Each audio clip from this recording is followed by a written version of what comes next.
വാള. നിങ്ങളൊക്കെ ആ കോമാളിക്കുറിപ്പിന് വളം വെച്ചു കൊടുത്തു. ഞാൻ പറയുന്നു, അവനൊരു സാമൂഹ്യ ദുരന്തമാണ്.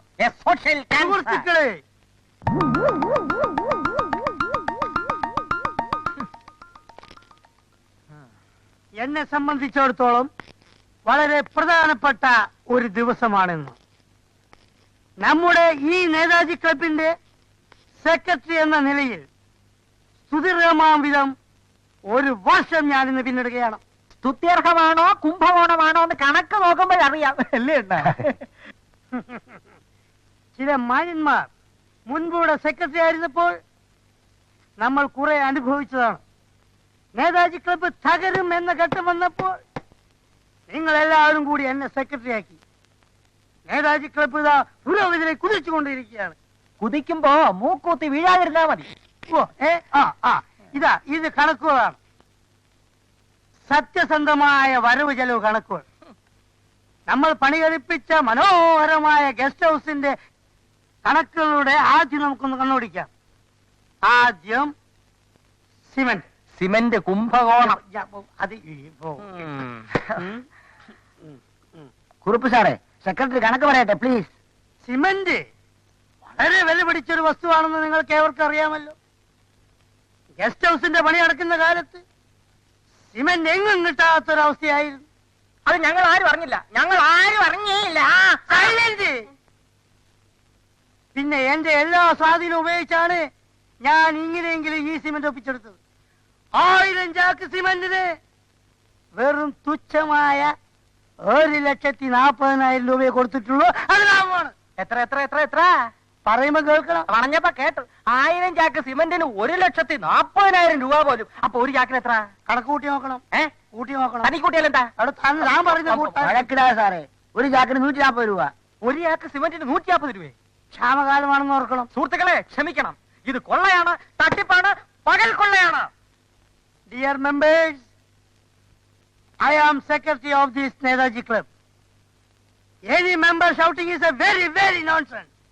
You know, cement is a very costly material. Cement not at all costly. In India, lot of cement factories there. Where? There.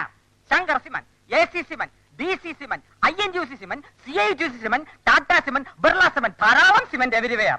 This 140 rupees for one chunk of cement is cheating. He is cheating. Kallai. My dear members, you might receive CO.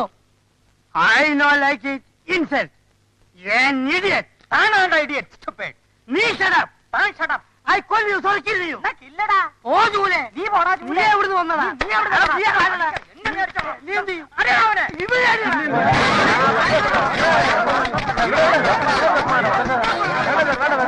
എന്തോ നാശാന ഇത്? വണ്ടി തിരുവനന്തപുരത്ത് നിൽക്കണമെങ്കിൽ എറണാകുളത്ത് break കിട്ടണമല്ലോ. ക്ഷണിച്ചാച്ചാലും മതി. കൊണ്ട് പോണോ?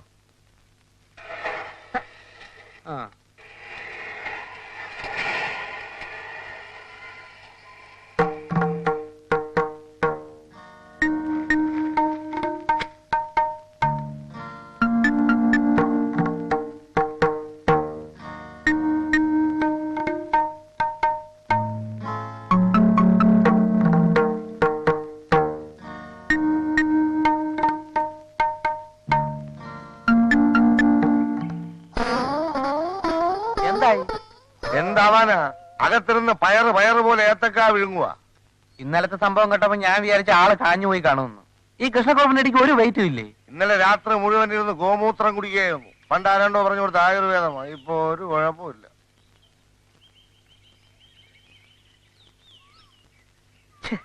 എന്താ ഡോക്ടർ ഒരു വഴി? അല്ല, അയാളുടെ ഹാർട്ട് എങ്ങനെയുണ്ട്? ഹാർട്ട് അല്പം വീക്ക. നല്ല ഒരു ഷാക്ക് കൊടുത്താൽ ചിലപ്പോ തട്ടി കിട്ടും. ഈ ഷോക്ക് എന്ന് പറഞ്ഞാൽ ഇലക്ട്രിക് ഷോക്കാണോ? അല്ലടോ, ഞെട്ടിപ്പിക്കുന്ന ഒരു വാർത്ത, അല്ലെങ്കിൽ ഭയപ്പെടുത്തുന്ന ഒരു ആക്സിഡന്റ്. ഇതൊക്കെ പരീക്ഷിക്കാവുന്നതേ ഉള്ളൂ. അത് ശരി, ഞാനും ശ്രമിച്ചു നോക്കാം. അല്ല, ഈ കത്തൊന്ന് പോസ്റ്റ് ചെയ്യണം, ഞാൻ മറന്നുപോയി. ശ്രീ കോമക്കുറുപ്പ്. അതെന്താ തനിക്ക് നേരിട്ട് കൊടുത്താൽ പോരെ? അതിന് വേറെ വകുപ്പുണ്ട്. ഡോക്ടർ ഈ കത്ത് പോസ്റ്റ് ചെയ്താൽ മതി. ഞാനൊരു ഷോക്ക് ട്രീറ്റ്മെന്റ് കൊടുക്കട്ടെ.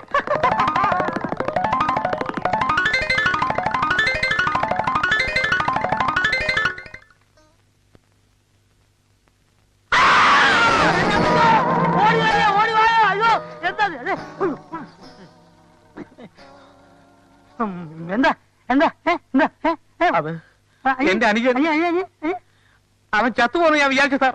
എടോ ഈ കണക്കില് തന്റെ അനിയ യഥാർത്ഥ ചത്തുപോയ തനി ഈ ലോകം നശിപ്പിക്കില്ല ഇല്ലേ? ഓ ഞാൻ അവനെ അത്ര കണ്ട് സ്നേഹിച്ചു പോയി സാർ. അവനെ കുറിച്ച് ആലോചിച്ചോണ്ട് വന്നപ്പോ ഞാൻ ഈ പരിസരം മറന്നുപോയി സാർ. ക്ഷമിക്കണം. കുറുപ്പ് സാധനം വല്ലതും പറ്റിയോ? ഒന്നും പറ്റില്ല. എടോ എന്റെ ആർച്ച് വീക്കാൻ തനിക്കറിയില്ലേ? ഇല്ലേ? ഓ അതാ ചോദിച്ചത്, ഹാർട്ടിനൊന്നും പറ്റിയില്ലെന്ന്. ഇനിയെങ്കിലും താൻ പരിസരം മറക്കരുത്. എന്തായാലും നിലവിളി കേട്ടു. അത് ഞങ്ങൾ രണ്ടുപേരും കൂടാ കൂട്ടാ നിലവിളി എന്ന് പറയും. കഷ്ടം തന്നെ. സാറിന്റെ എന്റെ ലൈഫ് എന്റെ താഴെ നാശമായി. Life and death. അതെന്താ മോളെ സാധനം? എന്റെ അൾട്രാ മോഡേൺ പെയിന്റിംഗ് ശബ്ദം കേട്ടപ്പോ കോൺസെൻട്രേഷൻ പോയി. ഇത്തവണ 1ാം സമ്മാനം വാങ്ങിക്കാനുള്ളതാ. Life and death. മോളെ നീ സമ്മാനം വാങ്ങുന്നതിന് മുൻപ് എന്റെ ലൈഫ് ഇവിടെ ഡെത്തായേനെ. രണ്ടാളും കൂടി ഒച്ച വെച്ച് എന്റെ കോൺസെൻട്രേഷൻ കളയരുത്. പറഞ്ഞേക്കാം.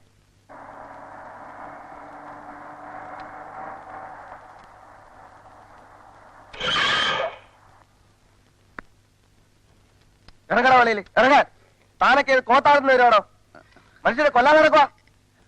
ഇതാണ് അമേരിക്കൻ സ്റ്റൈൽ. ഇങ്ങനെ ഓടിക്കുന്നതിന്റെ ഒക്കെ പല്ലടിച്ചേരിപ്പിക്കലാണ് ഇവിടുത്തെ സ്റ്റൈൽ. സോറി. അതെ, ഒരു 30 ലിറ്റർ പെട്രോൾ അടിച്ചേ. പെട്രോൾ അടിക്കും. സാറിന് എവിടുന്ന് കിട്ടി ഈ സാധനത്തിന്?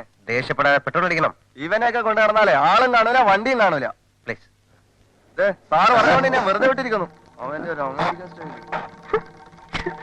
പിന്നെ മകൻ പുറപ്പെട്ടിട്ടുണ്ട്. അതെ, അമേരിക്കക്കാരൻ തന്നെ.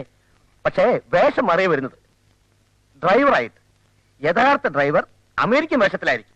പ്രത്യേകം ശ്രദ്ധിച്ചേക്കണേ.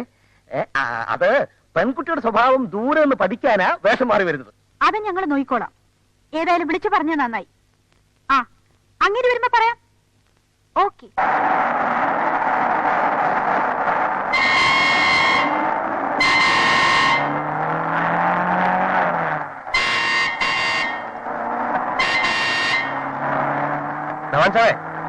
ആ ലോറിക്ക് സൈഡ് കൊടുത്തേക്കണം.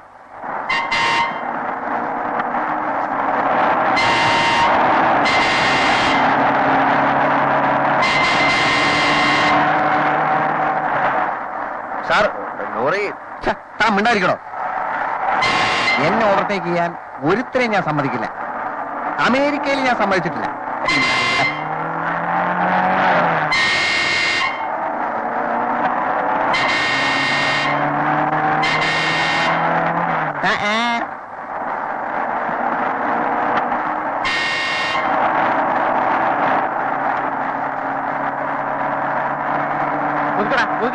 വണ്ടി കൊടുക്കടാ അങ്ങോട്ട്. അവന്റെ ഓടിക്കലിൽ നിന്ന് ഞാൻ നിർത്തും. ഏത് എരപ്പാടിയാണ് നിന്നെ വണ്ടി ഓടിക്കാൻ പഠിപ്പിച്ചത്? ഇറങ്ങാ വെളിയില്, ഇറങ്ങാമില്ല വെളിയില്. സാറേ, ചേട്ടാ സാറേ, പ്രശ്നം ഉണ്ടാക്കരുത്. കഷ്ടകാലത്തിന് എന്റെ ഡ്രൈവർ ഡ്രൈവിംഗ് പഠിച്ചത് അമേരിക്കന്നാ. അവിടെ സൈഡ് കൊടുക്കത്തില്ലെന്ന്. കാലുമടക്കി ഒരു ചവിട്ട് കൊടുത്താലേ ഏത് അമേരിക്കക്കാരനും സൈഡ് വരും. ചവിട്ട് ഞാൻ കെടുത്തോളാം. ആശാൻ പ്രശ്നം ഉണ്ടാക്കരുത് പ്ലീസ്. സാറിനെ പോലുള്ള മാന്യന്മാര് ഇതുപോലുള്ള അലവലാളികളും കൊണ്ട് നടക്കരുത്. എന്ത് ചെയ്യാനാ? കഞ്ഞിയും വെള്ളവും കുടിച്ച് ജീവിച്ചോട്ടെ കരുതിയാ. സാറ് പറഞ്ഞുകൊണ്ട് നിന്നെ ഞാൻ വെറുതെ വിടും.